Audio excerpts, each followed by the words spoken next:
If you had the chance to save a life, would you? There are so many animals in rescue centers and shelters whose lives depend on ordinary people like you.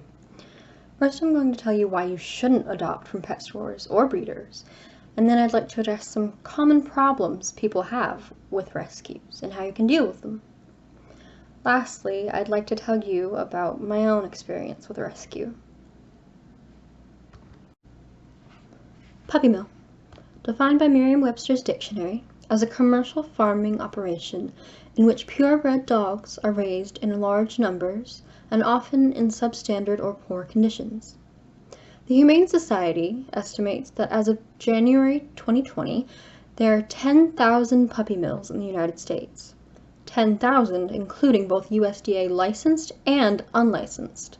It also estimates that 204,363 dogs are kept only for the purpose of breeding, and of 204,363 dogs, 132,836 are females.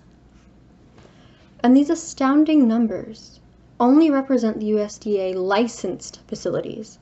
Unlicensed breeders do not keep track of or announce the number of animals they have because they're operating illegally. The majority of puppies sold at pet stores were actually purchased from puppy mills like this.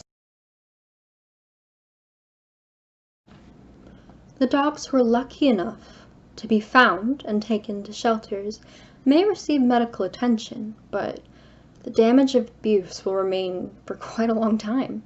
Their psychological damage and resulting behaviors often earn them reputations as bad dogs.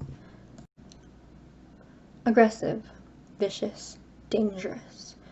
These are just some words people use to describe their rescue pet, whether it be a cat or dog, large or small.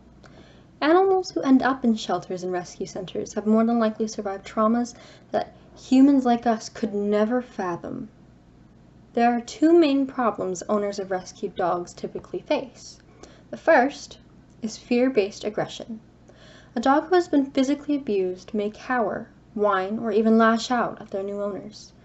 Instead of getting angry and blaming the dog's breed, Cesar Millan, aka the Dog Whisperer, who has spent 25 years as a dog trainer and canine expert, explains that it is a lack of adequate dog exercise that is the root of the dog's problem behavior. Dog exercise burns the dog's excess energy and helps maintain the dog's healthy state of mind. The second issue is separation anxiety.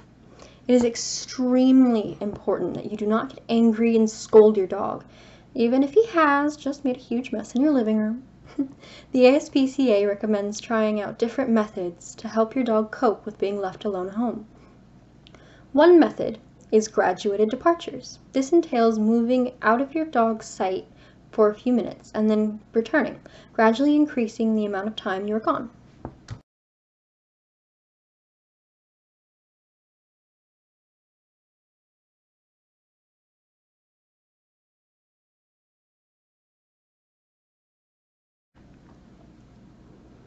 If you would take that chance and save the life of an innocent being, then I implore you to look for your next pet or next best friend at an animal shelter.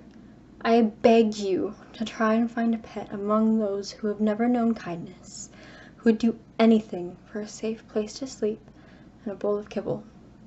When you look at the shelter animals, remember that even the scruffiest and stinkiest could be the sweetest.